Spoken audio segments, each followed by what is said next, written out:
بسم اللہ الرحمن الرحیم فصل فی کیفیت ترکیب افعال الحج۔ یہ فصل ہے طریقۂ افعال حج کی کیفیت کے بیان میں۔ یہ فصل ہے، ترکیب کا ترجمہ کر دیا طریقۂ افعال حج کی کیفیت کے بیان میں۔ اب تک آپ نے یہ پڑھا کہ حج کا شرعاً کیا حکم ہے، حج کے فرض ہونے کے لیے، نفس فرض ہونے کے لیے کتنی چیزیں شرط ہے، پھر فرض ہونے کے بعد وجوب ادا کے لیے کیا کیا چیزیں شرط ہیں، پھر آپ نے پڑھا کہ حج کے واجبات کیا کیا ہیں، پھر آپ نے پڑھا کہ حج کے سنن، حج کی سنتیں کتنی ہیں۔ ساری تفصیلات کو آپ نے الگ الگ پڑھا، اس میں آپ نے حج کے ارکان کو بھی پڑھا۔ اب یہاں سے ایک طرف سے کہ ایک آدمی اگر حج کرنا چاہتا ہے تو وہ کیسے حج کرے گا، ایک ساتھ سب کو کیسے ادا کرے گا، کیا شکل ہوگی کہ آدمی ایک ترتیب سے ان تمام افعال کو انجام دے لے۔ جس طریقے سے نماز کے بحث میں آپ کے صاحب کتاب نے ارکان، فرائض، واجبات، سنن، مستحبات، مکروہات، مفسدات صلات، غیر مفسدات صلات، ان تمام چیزوں کو گنانے کے بعد اسی طریقے سے وہاں ایک عنوان لگایا تھا کہ ان تمام چیزوں کی رعایت کرتے ہوئے ایک آدمی نماز کیسے ادا کرے گا۔ ٹھیک اسی طریقے سے اس عنوان کے تحت طریقہ بتلایا جائے گا کہ ایک آدمی اگر حج کرنے کا ارادہ رکھتا ہے تو حج کیسے کرے گا۔ سب سے پہلے آپ کے صاحب کتاب یہ کہتے ہیں کہ اگر کوئی آدمی حج کرنا چاہ رہا ہے اور وہ شخص رہنے والا ہے حرم کے دائرے سے باہر، آفاقی شخص ہے، اگر کوئی آدمی حج کرنا چاہ رہا ہے اور وہ ہے آفاقی۔ آفاقی کا مطلب پہلے اس کو سمجھیے کہ جو مکۃ المکرمہ ہے اس کے ارد گرد 3 دائرہ بنا ہوا ہے۔ کتنا دائرہ بنا ہوا ہے؟ خانہ کعبہ کے ارد گرد جو دائرہ ہے، ایک سیب کے مانند ایک دائرہ بنا ہوا ہے۔ اس دائرے کے تحت جو جگہیں آتی ہے اس کو کہا جاتا ہے حرم۔ کیا کہا جاتا ہے؟ جیسا کہ آپ بورڈ پر دیکھ رہے ہیں، خانہ کعبہ کی تصویر بنی ہوئی ہے اور اس کے ساتھ سیب کے مانند ایک دائرہ بنا ہوا ہے۔ اس دائرے کے تحت جو بھی جگہ آتی ہے اس کو کیا کہا جاتا ہے؟ حرم۔ پھر حرم کے پاس ایک دائرہ بنا ہوا، آپ دیکھ رہے ہیں جہاں حدود حرم ختم ہو رہا ہے، وہ لکیر ہے کہ نہیں؟ سیب کے مانند جو لکیر ہے وہ حدود حرم کی لکیر، اس کو کہا جاتا ہے حدود حرم، یعنی یہاں سے حرم کی شروعات ہو رہی ہے اور اس حدود کے بعد حرم نہیں ہے۔ اس حدود حرم کے بعد ایک اور دائرہ ہے جس کو کہا جاتا ہے حل۔ آپ دیکھ رہے ہیں ایک لمبا دائرہ اور بنا ہوا ہے نا؟ یہ جو دائرہ ہے اس میں بیچ کا جو حصہ کہلاتا ہے اس کو کہا جاتا ہے حل۔ کیا کہا جاتا ہے؟ حل۔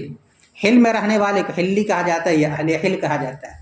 حرم کے دائرے میں رہنے والے کو حرمی کہا جاتا ہے یا اہل حرم کہا جاتا ہے۔ اچھا، یہ جو حل ہے، اس حل کے دائرے سے جو بھی باہر کا رہنے والا ہوگا اس کو کہا جائے گا آفاقی۔ کیا کہا جائے گا؟ آفاقی کہا جائے گا۔ تو 3 دائرہ ہے۔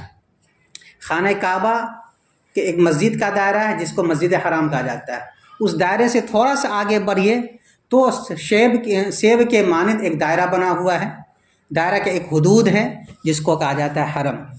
پھر اس دائرے کے بعد ایک اور حدود ہے جس کو کہا جاتا ہے حل۔ اس حل کی جہاں اختتام ہے، وہ حل کا دائرہ جہاں ختم ہوتا ہے وہی ہے میقات۔ کیا کہلاتا ہے؟ میقات۔ کل 5 میقات ہے۔ کتنا ہے؟ 5۔ شمال کی جانب میقات ہے ذوالحلیفہ۔ شمال کسے کہا جائے گا؟ ایک آدمی پورب کی طرف کھڑے ہو کر کے رخ کرے سورج کی طرف تو بائیں طرف جو پڑے گا اس کو کہا جائے گا شمال، اور دائیں طرف جو پڑے گا اس کو کہا جائے گا جنوب۔ ٹھیک ہے؟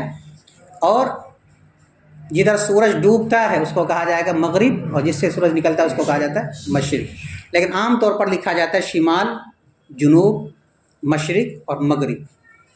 تو شمال کی جانب، شمال آپ کا کون سا ہو جائے گا؟ جدھر حبیب اللہ بیٹھا ہوا ہے، اس جانب، کیونکہ سورج ادھر سے نکلتا ہے نا، تو اس جانب ذوالحلیفہ ہے، تقریباً 420 میٹر کے فاصلے پر۔ وہ ہے میقات مدینہ والوں کا، کہ مدینہ سے جو لوگ آئیں گے حج کرنے کے لیے وہیں ذوالحلیفہ پر احرام باندھ لیں گے۔ اس کے بعد تھوڑا سا اور آگے بڑھیے تو جنوب کی جانب ایک میقات ہے جس کا نام ہے جحفہ، اور جوحفہ ہی سے متصل ایک جگہ ہے جس کو رابغ کہا جاتا ہے، آپ کی کتاب میں اس کو استعمال کیا گیا ہے، اسی کو سمجھانے کے لیے ساری تمہیدات ہیں۔ وہاں سے مصر کے لوگ، اسی طریقے سے اسپین کے لوگ، مراکش کے لوگ، شام کے لوگ وہاں سے احرام باندھتے ہیں، اور احرام باندھ کر کے پھر وہ حج کرنے کے لیے آتے ہیں۔ نیچے ایک دائرہ ہے جنوب میں یلملم، یہ بھی آفاقی کا دائرہ ہے، دیکھ رہے ہیں؟ یہاں سے احرام باندھتے ہیں کون لوگ؟ جو ہندوستان سے، پاکستان سے، یا اس طرف سے جو لوگ جاتے ہیں۔ اسی طرح ایک میقات ہے قرن المنازل، اس جانب ہے، کس جانب ہے؟ یہ مشرق کی جانب ہوگا۔ اسی طریقے سے ایک میقات ہے قرن المنازل، اور اسی سے کچھ فاصلے پر آگے چل کر کے ایک میقات ہے ذات عرق۔ یہ مشرق والے کی طرف سے، مشرق کی طرف سے جو لوگ آتے ہیں وہاں پر احرام باندھتے ہیں۔ تو یہ آفاقی کے لیے 5 میقات ہیں۔ نمبر 1 ذوالحلیفہ، نمبر 2 جوحفہ، جہاں سے اب جوحفہ سے احرام نہیں باندھا جاتا ہے بلکہ رابغ سے احرام باندھا، جس کا تذکرہ کتاب میں۔ نمبر 3 یلملم، نمبر 4 قرن المنازل، اور نمبر 5 ذات عرق۔ یہ میقات ہے، جس طرف سے جو لوگ آئیں گے ان کے سامنے جو دائرہ بنے گا، جو میقات آئے گا، وہاں سے وہ احرام بند کر کے ہی وہ اندر داخل ہوگا۔ یہ تو میقات کن لوگوں کا ہے؟ آفاقیوں کے لیے۔ لیکن جو آدمی حل کے اندر رہتا ہے، اس والے حصے کے اندر رہتا ہے، ان کا میقات کیا ہوگا؟ کہتے ہیں کہ اگر ان کو حج کے لیے احرام باندھنا ہے تو یہاں پہ آئے گا۔ کہاں پہ آئے گا؟ یہاں پہ میقات پہ آئے گا، اور میقات سے حج باندھ کر کے چلا جائے گا۔ جو حرم کے اندر رہتا ہے اس کا میقات کیا ہوگا کہ حج کے لیے باندھنا ہے تو وہیں سے وہ احرام باندھ کر کے چلا جائے، کیونکہ اسی دائرے میں رہتا ہے، مکہ میں ایک آدمی رہتا ہے، وہیں سے احرام باندھ۔ عمرہ کے لیے کرنا ہے تو پھر حدود سے حرم سے باہر آئے گا، یعنی حل میں آئے گا، اور پھر وہ احرام باندھ کر کے تب جائے گا۔ ٹھیک ہے؟ تو یہ ہے میقات، جہاں سے لوگ احرام باندھتے ہیں۔ تو ایک آدمی اگر حج افراد کرنا چاہ رہا ہے، یعنی مفرد بالحج ہے، اس کا طریقہ صاحب کتاب نے تفصیل کے ساتھ بیان کیا ہے، اور وہی طریقہ مردوں کے لیے بھی ہے، عورتوں کے لیے بھی ہے، کچھ فرق کے ساتھ۔ اس کے بعد پھر حج قران کے طریقوں کو بتلایا ہے، پھر حج تمتع کے طریقوں کو بتلایا ہے، اس کے بعد کتاب ہو گئی مکمل۔ کیا طریقہ ہے؟ کہتے ہیں کہ ایک آدمی جس کا ارادہ ہے حج افراد کرنے کا، کن کے لیے؟ آفاقی شخص کے لیے، جو ہل سے بھی باہر رہتا ہے، یعنی دوسری جگہوں میں رہتا ہے، وہ حج کے ارادے سے جا رہا ہے۔ حج افراد کسے کہا ہے؟ تنہا صرف حج کرے ہو۔ سب سے پہلے اس کے لیے کیا ہوگا؟ کہتے ہیں کہ پہلے وہ مکمل پاکی حاصل کر لے۔ پاکی حاصل کرنے کا طریقہ یہ ہے کہ ناخن اگر بڑھا ہوا ہے تو ناخن کاٹ لے، مونچھ اگر بڑھ گیا تو اس کو کاٹ لے، اسی طریقے سے بال بڑھا ہوا ہے تو بال کاٹ لے، بغل میں بال زیادہ بڑا ہو گیا تو اس کو کاٹ لے، زیر ناف بال نکل آئے تو اس کو کاٹ لے، اس کو بھی کیا کر لے؟ صاف کر لے۔ اس کے بعد اگر بیوی سے ملنے کی خواہش ہے تو بیوی سے مل لے۔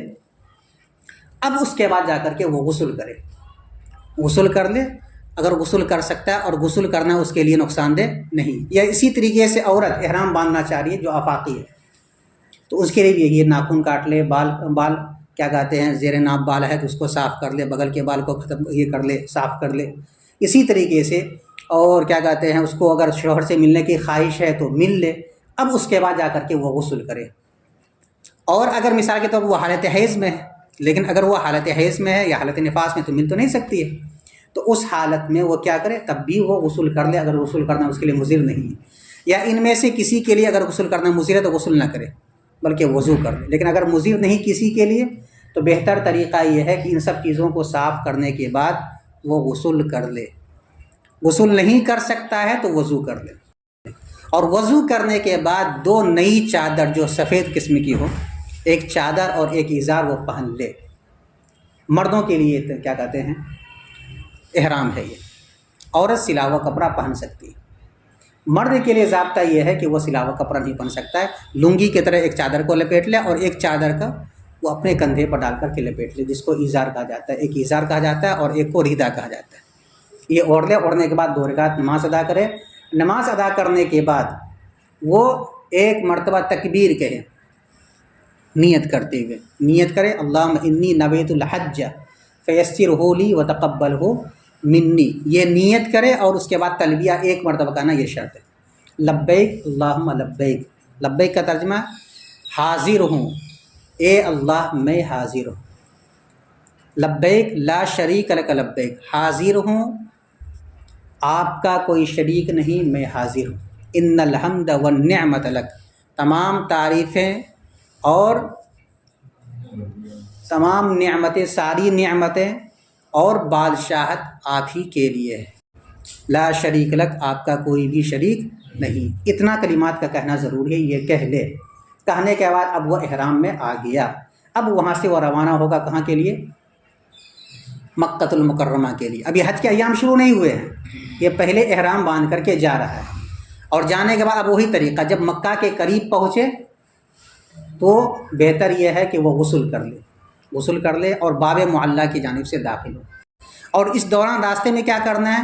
جہاں بھی اوپر چڑھ رہا ہے تلبیہ پڑھے، جہاں نیچے اتر رہا ہے تلبیہ پڑھے، بیچ میں نماز پڑھنے کا موقع آ گیا، نماز پڑھ رہا ہے تو تلبیہ پڑھے، یعنی ہر موقع ہر احوال میں حالات جیسے بدلے گا بدلتے رہے، تلبیہ پڑھتا رہے، احوال کے بدلنے سے، جگہ کے بدلنے سے وہ تلبیہ کو جاری رکھے گا، پڑھتے رہے گا بلند آواز، اتنے بلند آواز میں پڑھے کہ وہ پریشان نہ ہو سکے۔ عورت آہستہ آواز میں پڑھے گی، مرد قدرے بلند آواز میں پڑھے۔ اس کے بعد مسجد حرام پہنچے، مسجد حرام پہنچنے کے بعد اب اگر وہ غسل کر سکتا ہے تو غسل کر لے، نہیں کر سکتا ہے تو انتہائی عاجزی، بے بسی کا اظہار کرتے ہوئے تواضع کے ساتھ وہ مسجد حرام کے اندر داخل ہو، اور داخل ہونے کے بعد حجر اسود کے پاس جائے، باب السلام سے حجر اسود کے پاس جائے، اس کا استعلام کرے، استعلام کرنے کے بعد اب وہ طواف کرے، اس کو کہا جاتا ہے طواف تحیہ یا طواف قدوم، یا آفاقی کے لیے مسنون آپ پڑھ چکے ہیں۔ تو اب وہ طواف کرے، اگر بعد میں صحیح کرنے کے ارادہ ہے تو طواف کے 3 چکر میں وہ رمل کرے، یعنی وہ مٹک کر کے، سینہ نکال کر کے، گردن کو ہلاتے ہوئے تیز رفتاری کے ساتھ، چھوٹے چھوٹے قدم کے ساتھ 3 چکر کے اندر طواف کرے، 3 چکر لگائے، اس کے بعد پھر 4 چکروں میں معمول کے مطابق وہ چکر لگائے۔ اگر بھیڑ ہے اور اس طریقے کے مطابق نہیں کر پا رہا تو رک جائے، اور اس کے بعد کیا کرے؟ انتظار کرے، جب بھیڑ چھٹ جائے تب جا کر کے آگے بڑھ، اسی طریقے سے مٹک کر کے چل کر کے وہ طواف کے 3 چکر کو مکمل کرے۔ جیسے ہی 1 چکر مکمل ہو جائے، حجر اسود کے سامنے آئے، اس کا استعلام کرے، یعنی ہاتھ لگا کر کے اس کو چھوئے، اس کو بوسا دے، ممکن نہیں ہے تو کسی لکڑی سے، کسی چیز سے اس کو چھو لڑ کے اس کو بوسا دے، یہ بھی ممکن نہیں تو ہاتھ سے ایسے اشارہ کرے اور ہاتھ کو چوم لے، اور پھر دوسرا چکر لگائے، پھر جب 1 چکر مکمل ہو جائے پھر اسی طرح کرے، یہاں تک کہ 7 چکر مکمل کر لے۔ مکمل کرنے کے بعد اب یہاں سے اس کو روانہ ہونا کہاں گیا؟ اب اس کے بعد کیا کرنا ہے؟ جب 7 چکر مکمل ہو جائے گا، طواف ہو گیا اس کا مکمل، اس طواف کا نام ہے طواف قدوم۔ اب اس کے بعد یہ کہ طواف مکمل ہو جانے کے بعد وہ مقام ابراہیم میں 2 رکعت نماز پڑھے، اگر جگہ مل جائے، اور اگر جگہ نہیں مل پا رہی ہے تو مسجد حرام میں کہیں بھی پڑھ لے، یہ بھی نفل ہے پڑھنا۔ اب وہاں سے جب نماز پڑھ کر کے اب وہاں سے نکلے، اب جا کر کے اس کو سعی کرنا ہے۔ سب سے پہلے وہاں سے نکلے تو صفا پہاڑی پر جائے، اللہ تعالیٰ کی بڑائی بیان کرتے ہوئے، تعریف کرتے ہوئے، تسبیح تحلیل پڑھتے ہوئے پہاڑ پر جائے، اور خانہ کعبہ کی طرف رک کر کے ہاتھ اٹھا کر کے بلند آواز سے اس طرح ہاتھ اٹھا کر کے آسمان کی طرف دعا مانگے، اتنا ہاتھ اٹھائے کہ یہ والا حصہ بالکل دکھائی دے دے، ایسے کر کے دعا مانگے اللہ تعالیٰ سے عاجزی کے ساتھ، جو دعا چاہے وہ دعا مانگے دنیا و آخرت سے متعلق۔ پھر دعا مانگنے کے بعد اب وہاں سے روانہ ہو کس کے لیے؟ مروہ پہاڑی کے لیے۔ جیسے ہی وہ وادی میں پہنچے تو بیچ میں جو جگہ ہے میلین اخضرین، وہاں پر تھوڑا تیز رفتار کے ساتھ مرد چلے، عورت ہے آہستہ چلے۔ اس کے بعد جو حصہ ہے پھر اسی طرح معمول کے تحت چلے، وہ کہاں؟ مروہ پہاڑی پر چڑھ جائے۔ مروہ پہاڑی پر چڑھنے کے بعد اسی طرح دعا کرے جیسے کہ صفا پہاڑی پر دعا کی انہوں نے دعا کی تھی، عاجزی کے ساتھ ہاتھ کو بلند کر کے اٹھا کر۔ اب اس کا 1 چکر ہو گیا، پھر مروہ سے آئے اسی طریقے سے صفا پر 2 چکر، صفا سے پھر جائے مروہ پر 3 چکر، اس طرح وہ 7 چکر کو مکمل کرے تو طواف ہو جائے گا مکمل۔ اس کے بعد جب حج کے ایام شروع ہوں، 7 تاریخ آ جائے تو امام مسجد حرام کے اندر ایک تقریر کرے گا، 7ویں تاریخ کو، جیسا کہ آپ پڑھ چکے ہیں، آج یہیں تک ہم لوگ پڑھیں گے، پھر انشاءاللہ بعد میں دیکھیں گے۔ تو تقریر ہوگی، اس کے بعد پھر اس میں بتلایا جائے گا کہ 8ویں تاریخ کو یہاں سے نکلنا ہے۔ دیکھیے یہ فصل ہے افعال حج کی کیفیت کے بیان میں۔ اذا اراد الدخول فی الحج، جب کوئی شخص حج میں داخل ہونے کا ارادہ کرے، حج کرنے کا ارادہ کرے، احرم من المیقات، تو وہ میقات سے احرام باندھے، لیکن یہ ڈائریکٹ میقات سے احرام نہیں باندھ لے گا، پہلے اس کے بعد جو تفصیلات آ رہی ہے کہ وہ غسل کر لے، ناخن کاٹ لے، یہ سب کرنے کے بعد تب احرام باندھے۔ کرابغ، جیسا کہ رابغ، یہ بتلایا کہ مصر والوں کا میقات کون سا ہے؟ جحفہ ہے، اور اسی کے قریب ایک شہر ہے جو اب راغب کے نام سے، رابغ کے نام سے مشہور ہے، وہیں سے مصر کے لوگ یا اسپین کے لوگ وہاں سے میقات کیا کہتے ہیں احرام باندھتے، تو وہاں سے وہ کیا کر احرام، چونکہ آپ کے صاحب کتاب نور العزا لکھنے والے کہاں کے ہیں؟ مصر کے ہیں، اس لیے انہوں نے اپنے اعتبار سے میقات لکھا ہے۔ اگر ہندوستانی کوئی لکھنے والے ہوتے تو یہاں پہ کہتے ہیں کہ یلملم، جیسے کہ یلملم، کیونکہ ہندوستانیوں کا اور پاکستانیوں کا میقات کیا ہے؟ یلملم۔ تو وہ احرام باندھے میقات سے، جیسے کہ رابغ یعنی راغب ایک میقات ہے مصریوں کا، اور جس کا جو میقات وہاں سے احرام باندھ، فیغسل، پھر وہ غسل کرے، غسل اب نہیں کرے گا احرام باندھنے کے بعد، غسل پہلے ہی کرے گا، چنانچہ وہ غسل کرے، او یتوضؤ، اگر غسل نہیں کر سکتا یا غسل کرنا اس کے لیے مضر ہے، یتوضؤ، وضو کرے، والغسل هو احب للتنظیف، اور غسل کرنا نظافت کے لیے زیادہ پسندیدہ ہے۔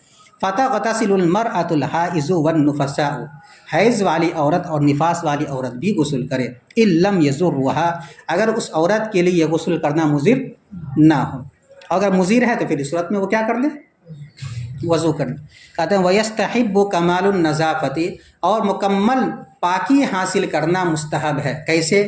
بِقَصِّ الظُّفُرِ، ناخن کو کاٹنے کے ذریعے، وَالشَّارِبِ، مرد ہے تو مونچھ کو کاٹنے کے ذریعے، وَنَتْفِ الْإِبِلِ، بغل کے بال کو اکھاڑنے کے ذریعے، وَحَلَقِ الْآنَةِ، زیر ناف بال مونڈنے کے ذریعے، وَجِمَاعِ الْأَهْلِ، اور بیوی سے ملنے کے ذریعے، یعنی ان سب چیزوں کی اگر ضرورت ہے تو ان سب سے فارغ ہونے کے بعد غسل کرے۔ اچھا، نہانے کے بعد اگر تیل لگانے کی ضرورت ہے، کہتے ہیں وَالدُّہْنِ، اور تیل لگانے سے کیا ہو جائے؟ وہ فارغ ہو جائے، یعنی پاکی حاصل، تیل لگا لے، چاہے وہ تیل خوشبودار ہی کیوں نہ، ابھی احرام نہیں باندھا لگانے کی اجازت ہے، احرام باندھنے کے بعد خوشبودار تیل لگانے کی جائز نہیں، ممنوع ہے۔ وَالدُّہْنِ، اور تیل لگانے کے ذریعے، وَلَوْ مُطَيَّبًا، اگرچہ وہ خوشبودار تیل ہو، گویا کہ ان سب چیزوں سے پاکی حاصل کرنے کے بعد اب وہ غسل کرے گا، نہیں تو کم سے کم وضو کرے گا، وضو کرنے کے بعد اب وہ کیا کرے؟ کہتے ہیں وَيَلْبَسُ الرَّجُلُ إِزَارًا وَرِدَاءً، مرد ایک تہبند پہنے اور ایک چادر اوڑھے، جدیدین، جو دونوں کے دونوں نئے ہوں، او غسیلین، اگر نیا نہیں ہے تو کم سے کم دھلا ہوا ہو، والجدید الابیض، اور نیا سفید زیادہ پسندیدہ ہے۔ تو ازار، تہبند اور چادر کیسی ہونی چاہیے؟ نئی چادر ہو، نیا تہبند ہو، اور ساتھ ساتھ وہ سفید بھی ہو، اور اگر نیا نہیں ہے بلکہ پرانا ہے تو کم سے کم دھلا ہوا ہو، سفید ہو، او غسیلین، یا دونوں کے دونوں کپڑا دھلا ہوا ہو، والجدید الابیض احب افضل، اور سفید نیا کپڑا زیادہ پسندیدہ بہتر ہے۔ اچھا، یہ جو ازار کو پہنے گا یا چادر کو اوڑھے گا، وہ اس میں بٹن نہیں لگائے گا، نہ بٹن لگائے گا، نہ کسی کپڑے سے اس کو باندھے گا، رسی سے باندھے گا، بلکہ اسی طرح جیسے چادر اوڑھا جاتا ہے اسی طرح اوڑھ لیا جائے گا۔ ولا یضرہ، اور اس میں بٹن نہ لگائے، ولا یعقدہ، اور نہ ہی اسے باندھے، ولا یخللہ، اور نہ ہی اس کو شک کر کے گلے میں ڈالے، یعنی تھوڑا سا چیر کر کے گلے میں اس کو ڈال دیا تاکہ وہ ادھر ادھر نہ بھاگے، یہ سب نہیں کرنا، کچھ بھی نہیں کرنا۔ فَإِن فَعَلَ كُرِهَ، پس اگر ایسا کر لیا تو اس نے مکروہ کا ارتکاب کیا، ولا شیء علیہ، اور اس پر کوئی بھی جرمانہ نہیں آئے گا۔ اب اس کے بعد کیا کرنا؟ اب وہ احرام باندھ دے گا، احرام باندھنے کے بعد خوشبو لگانا ہو کپڑا پہننے کے بعد تو لگا لے، صرف بدن پر خوشبو لگائے، وَتَطَيَّبَ، اور مرد خوشبو لگائے بدن پر، وَصَلِّ رَكَعَتَيْن، اور 2 رکعت نماز ادا کرے، وَقُلْ، اور کہے اللہم انی ارید الحج فیسرہ لی وتقبلہ منی، کہ اے اللہ میں حج کا ارادہ کر رہا ہوں تو آپ اسے میرے لیے آسان بنا دیجئے اور اس حج کو میری جانب سے قبول فرما لیجیے۔ یہ نیت کرتے ہوئے کیا کہے گا؟ یہ نیت کرے گا اور اس کے ساتھ ساتھ کیا کہے گا؟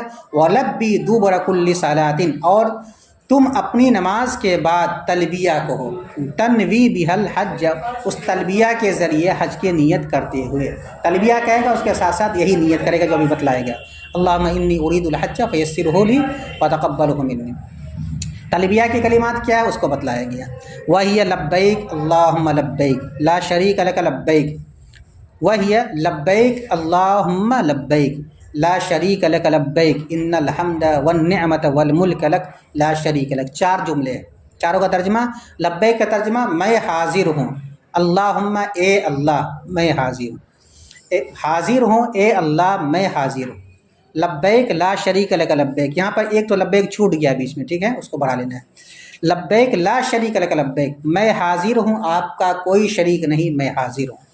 یقیناً ساری تعریفیں اور ساری نعمتیں اور بادشاہت آپ ہی کے لیے ہے۔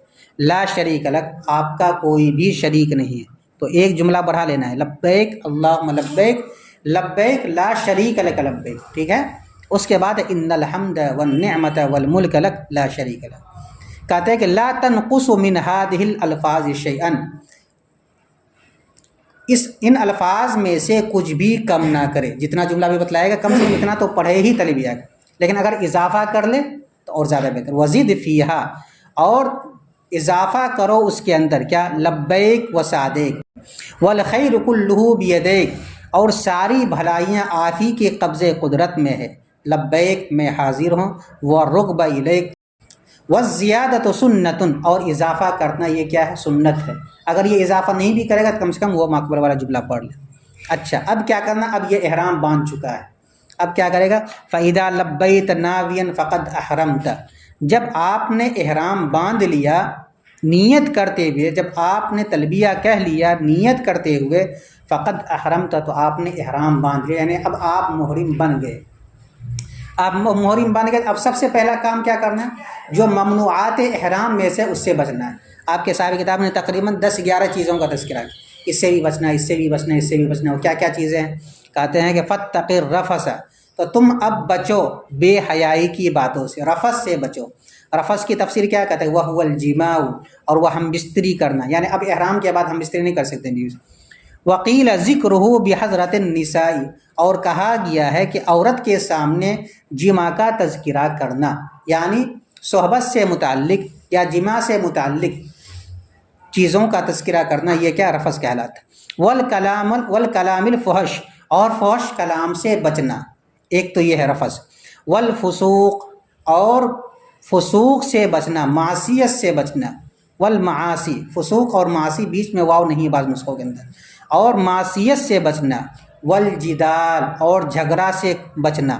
مع الرفقاء، اپنے ساتھیوں کے ساتھ۔ والخدم، اور اپنے خداموں کے ساتھ۔ ٹھیک اسی طریقے سے وقتل صید البر، اور خشکی کے جانوروں کو قتل کرنے سے رکنا ہے۔ والاشارۃ الیہ، اور اس کی طرف اشارہ کرنے سے رکنا ہے۔ والدلالۃ علیہ، اور اس پر رہنمائی کرنے سے بچنا ہے۔ ولبس المخیط، اور سیلا ہوا کپڑا پہننے سے بچنا ہے۔ والعمامۃ، اور امامہ کے باندھنے سے بچنا ہے۔ والخفین، اور خفین پہننے سے بچنا ہے۔ وتغطیۃ الرأس والوجہ، چہرہ اور سر کو ڈھانپنے سے بچنا ہے۔ ومس الطیب، خوشبو لگانے سے بچنا ہے۔ وحلق الرأس والشعر، سر کے بال اور سر کو منڈوانے سے بچنا ہے۔ یہ تمام ممنوعات احرام میں سے غلط ہے۔ اگر ان میں سے کسی ایک کا بھی ارتکاب کر لیا تو ایک دم دینا پڑے گا۔ لیکن اب یہ ان سب چیزوں سے بچتے ہوئے احرام باندھ کر کے کہاں جائے گا؟ مکۃ المکرمہ۔ بیچ میں اگر اس کو نہانے کی ضرورت پیش آ جائے، گرمی کا موسم ہے تو نہا سکتا ہے۔ کہیں درخت ہے، گرمی لگ رہی ہے، اس کے نیچے آ گیا تو سایہ لے سکتا ہے، کیونکہ ماں کو بتلایا گیا کہ سر کے اوپر کچھ نہیں رکھ سکتا، چہرے پر کچھ نہیں رکھ سکتا۔ تو کوئی آدمی سوچ سکتا ہے تو ہو سکتا ہے کہ درخت کے سائے میں یا خیمے کے سائے میں بیٹھنا جائز نہ، کہتے نہیں، بیٹھ سکتا ہے خیمے کے سائے میں بھی، درخت کے سائے میں۔ یجوز الاغتسال، جائز ہے غسل کرنا، یعنی احرام باندھنے کے بعد، لیکن خوشبودار جو ہے صابن وہ استعمال نہیں کرے گا۔ والاستغلال بالخیمۃ والمحمل، اور خیمے اور کجاوے سے سایہ حاصل کرنا، یہ بھی کیا ہے؟ جائز ہے۔ وغیرہما، اور ان کے علاوہ بھی جائز ہے۔ وشد الہمیان، اور پٹکا باندھنا، پٹکا یہاں پہ جو ہوتا ہے بیگ ٹائپ کا جس میں پیسہ رکھا جاتا ہے، اس کو باندھا جاتا ہے۔ یہ باندھنے میں کوئی قباحت نہیں، باندھا جا سکتا۔ یہ احرام کو باندھنے کے لیے نہیں ہے، پیسے کی یا موبائل یا اپنی کیا کہتے ہیں جو پہچان کی چیزیں اس کو رکھنے کے لیے لوگ باندھتے پٹکا۔ وشد الہمیان، اور ہمیان کو باندھنا جائز ہے۔ فی الوسطی، کمر میں۔ اب اس کے بعد کیا کرے؟ کہتے ہیں وہ اکثر تلبیت، اور تم کثرت کے ساتھ تلبیہ کو۔ پہلا کام حکم کیا؟ احرام باندھنے کے بعد فتقی، تم ان ممنوعات احرام سے بچو۔ دوسرا کام وہ اکثر تلبیت، اور تم کثرت کے ساتھ تلبیہ کہو۔ متا صلیت، جب تم نماز پڑھو۔ او علوت شرفن، یا تم کسی بلند جگہ پر چڑھو۔ او حبت وادن، یا تم کسی وادی میں اترو۔ او لقیت رکبن، یا تم کسی قافلے سے ملو۔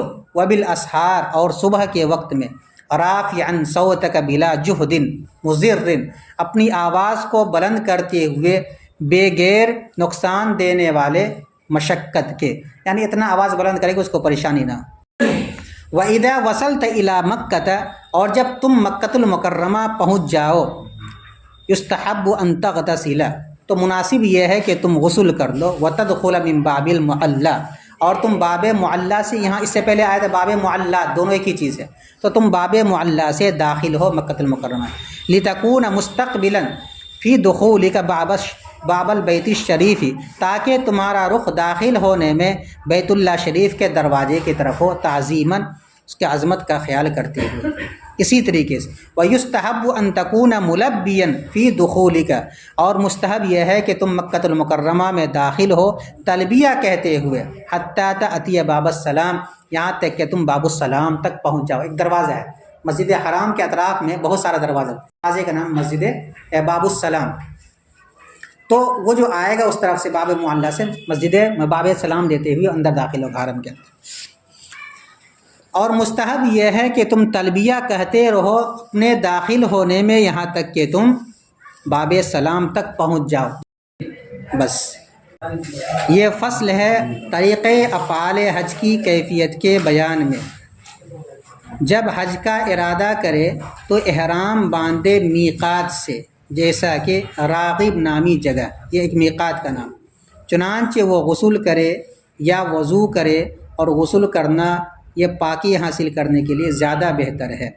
عورت، حائضہ عورت اور نفاس والی عورت غسل کرے گی اگر غسل کرنا اس کے لیے مضر نہ ہو، اور مستحب ہے مکمل پاکی حاصل کرنا، ناخن کاٹنے کے ذریعے، مونچھ کا بال کاٹنے کے ذریعے، بغل کا بال اکھاڑنے کے ذریعے، اور زیر ناف بال مونڈنے کے ذریعے، اور بیوی سے ملنے کے ذریعے اگر خواہش ہے، اور تیل لگانے کے ذریعے اگرچہ وہ خوشبودار تیل ہو، اور مرد تہبند پہنے اور ایک چادر اوڑھے اس حال میں کہ وہ دونوں نئے ہوں اور سفید ہوں، یا دونوں کے دونوں دھلے ہوئے، اور نیا سفید زیادہ بہتر ہے، اور وہ اس میں بٹم نہ لگائے، اور نہ ہی وہ اسے باندھے، اور نہ ہی اس کو پھاڑ کر اپنے گلے میں ڈالے۔ بس اگر وہ ایسا کر لیتا ہے تو اس نے مکروہ کیا، اور اس کے ذمے کچھ بھی نہیں، یعنی کوئی دم وغیرہ نہیں، اور خوشبو لگا یعنی بدن پر، کپڑے پر نہیں، اور 2 رکعت نماز پڑھے، اور پھر کہے اللہم انی ارید الحج فیسرہ لی وتقبلہ منی، اے اللہ میں حج کا ارادہ کرتا ہوں تو آپ اس حج کو میرے لیے آسان بنا دیجئے، اور اس حج کو میری جانب سے قبول کیجیے۔ بتلایا تھا یہ طریقہ کن کا ہے؟ جو حج افراد کر رہا ہے، مفرد بالحج کا یہ طریقہ بتلایا جا رہا ہے۔ وَلَبِّ دُبُرَ كُلِّ صَلَاةٍ، اور تم تلبیہ پڑھو اپنی نماز کے بعد، تنوی بہل حج، اس سے تم حج کی نیت کرو، اور تلبیہ یہ ہے کہ تم کہو لبیک اللہم لبیک، لبیک لا شریک لک لبیک، ان الحمد والنعمت والملک لک لا شریک لک، میں حاضر ہوں، اے اللہ میں حاضر ہوں، میں حاضر ہوں، آپ کا کوئی شریک نہیں، میں حاضر ہوں، یقیناً ساری تعریفیں، ساری نعمتیں اور بادشاہت آپ ہی کے لیے، آپ کا کوئی شریک نہیں ہے، اور ان الفاظ میں کچھ بھی کم نہ کرے، اور تم اس میں چاہو تو اضافہ کرو، لبیک وسعدیک والخیر کلہ بیدیک، لبیک والرغبہ الیک، اور زیادہ کرنا یہ پسند سنت ہے۔ پس جب تم نیت کرتے ہوئے تلبیہ کہہ لو تو تم نے احرام باندھ لیا۔ اب 2-3 کام کرنا ہے۔ سب سے پہلا کام ممنوعات احرام سے بچنا ہے، تو تم بچو رفث سے، اور وہ جمع کرنا ہے، یا جمع کا تذکرہ کرنا ہے عورتوں کی موجودگی میں، اور فحش باتیں کرنا ہے، اور تم بچو فسوق سے یعنی گناہ سے، اور تم بچو جدال سے یعنی اپنے دوست، اپنے رفقاء اور اپنے خداموں کے ساتھ لڑنے سے، اور تم بچو خشکی کے جانور کو قتل کرنے سے، اور اس کی طرف اشارہ کرنے سے، اور اس کی طرف رہنمائی کرنے سے، اور تم بچو سلے ہوئے کپڑا کو پہننے سے، امامہ اور خفین کو پہننے سے، اور تم بچو سر اور چہرے کو ڈھانپنے سے، اور تم بچو خوشبو کو لگانے سے، اور تم بچو سر کے بال منڈوانے سے اور بال کو کاٹنے سے۔ جائز ہے غسل کرنا اور خیمے اور کجاوے کا سایہ حاصل کرنا یا ان جیسی چیزوں کا سایہ حاصل کرنا، اور جائز ہے پٹکے کا باندھنا کمر میں، یہ ایک کام. دوسرا کام کیا کرنا؟ کثرت کے ساتھ تلبیہ پڑھنا. اور تم کثرت کے ساتھ تلبیہ پڑھو جب بھی تم نماز ادا کرو، یا جب بھی تم کسی بلند جگہ پر چڑھو، یا جب بھی تم کسی وادی میں اترو، یا جب بھی تم کسی قافلے سے ملو. اور صبح کے وقت میں اپنی آواز کو بلند کرتے ہوئے بغیر ایسی مشقت کے جو نقصان دے. اور جب تم مکۃ المکرمہ پہنچ جاؤ تو مستحب یہ ہے کہ تم غسل کرو اور تم داخل ہو باب معلیٰ سے، یعنی جدھر قبرستان جیحون ہے، تاکہ تمہارا رخ تمہارے داخل ہونے میں بیت اللہ شریف کے دروازے کی طرف ہو، بیت اللہ شریف کی تعظیم کی وجہ سے. اور مستحب یہ ہے کہ تم داخل ہو تلبیہ پڑھتے ہوئے اپنے داخل ہونے میں، یہاں تک کہ تم پہنچ جاؤ باب سلام، یعنی باب سلام سے حرم کے اندر داخل ہونا ہے.